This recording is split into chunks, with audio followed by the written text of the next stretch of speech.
Michael Hand, half of the founding duo behind the notorious Nugan Hand Bank, completely disappeared in 1980.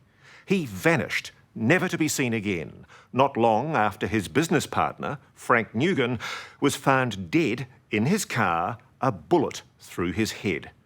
The Nugan Hand Bank would collapse just days later, wiping out tens of millions of dollars from Australian investors.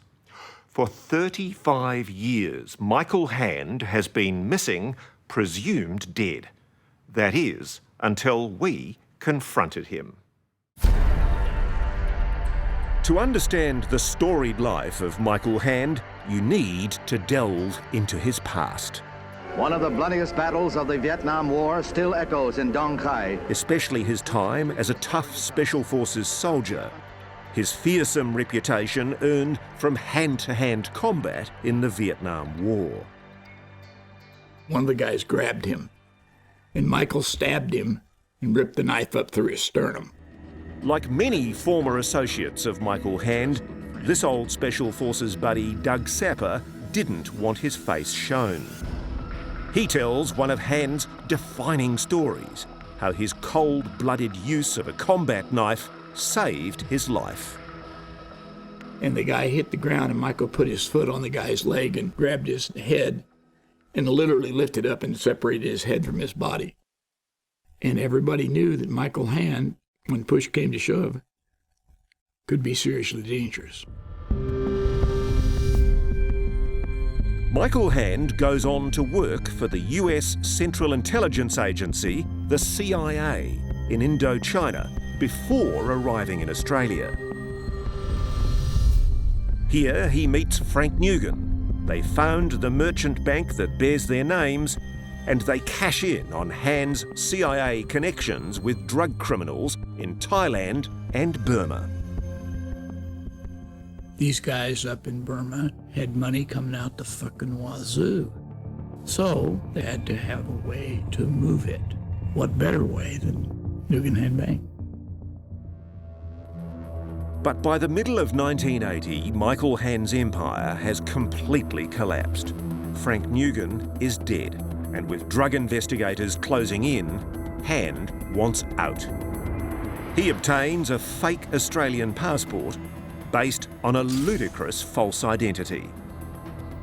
The photograph is absolutely hilarious.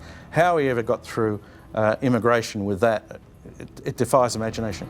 Peter Butt is the author of Merchants of Menace, a new book on Nugan Hand.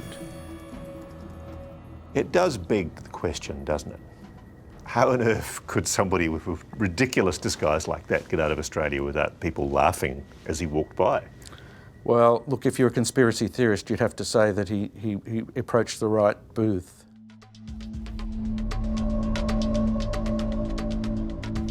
On the 14th of June 1980, Michael Hand boards a plane bound for the United States and disappears, seemingly forever.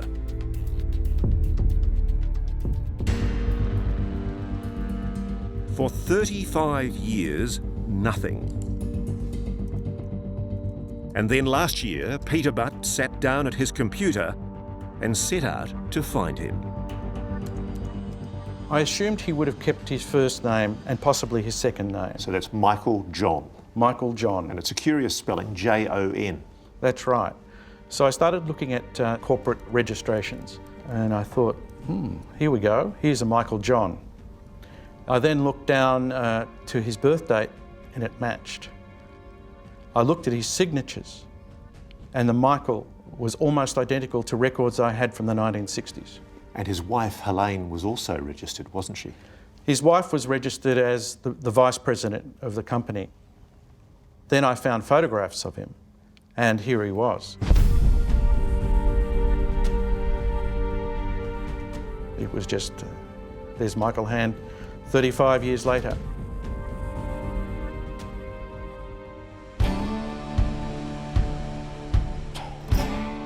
Idaho Falls is a comfortable, sleepy town in Middle America where occasional trains rumble through on their way somewhere else and people mind their own business. Michael Hand has been hiding out here in plain sight for decades. His neighbours don't know his real name or his dark past, but he's let it be known he's a decorated war hero.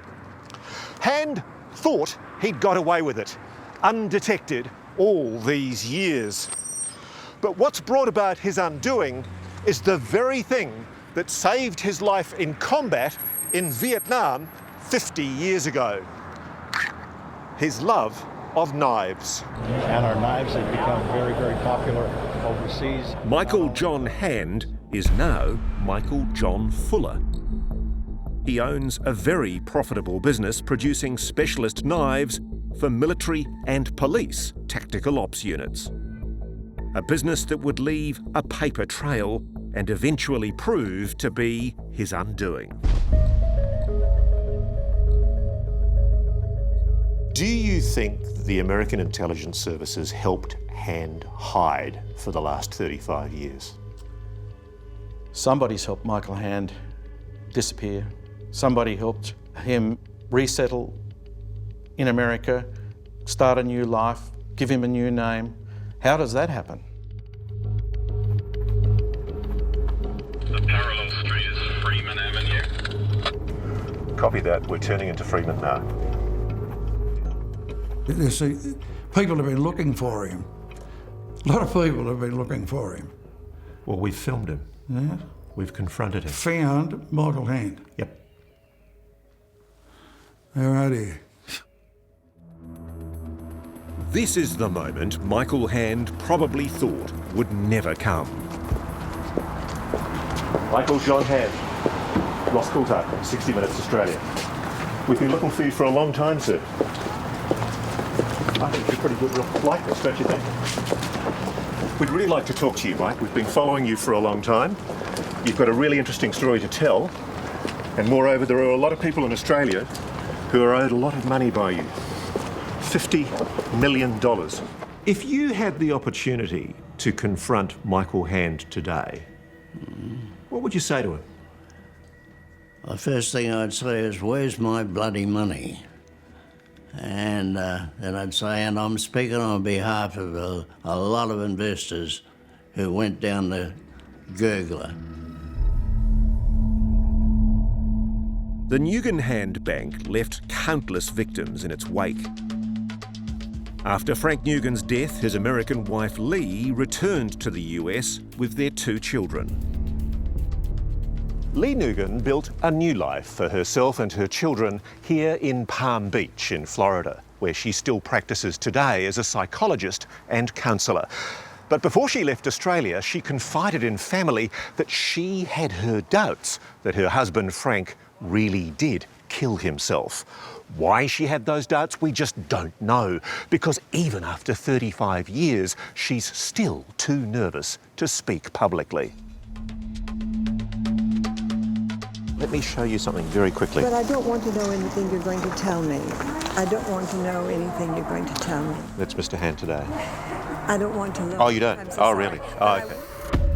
A lot of good people lost their livelihood because of you, Mike. And a lot of people are very concerned also about what you were doing for the CIA, covert operations in that part of the world.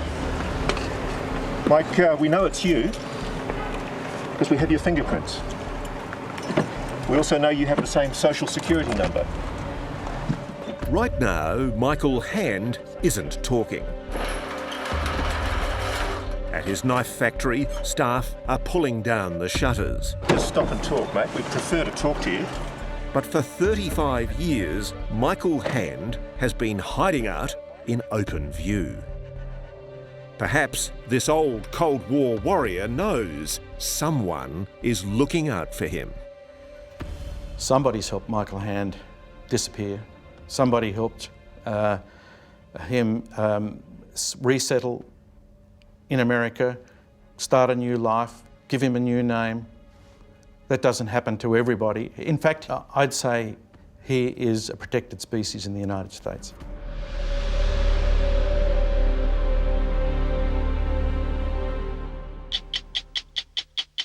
Still to come. It was one of Australia's darkest days. The place was just swimming with alcohol. You're standing on the soil that has been poured for by Australian Anzac diggers. Large crowds, a lot of emotion, and then the heat. When you bring all of those together, it's almost like a perfect storm.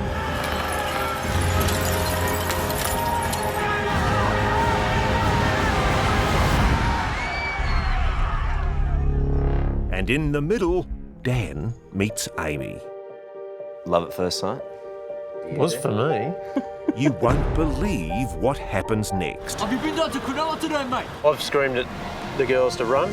Get those Aussie dogs!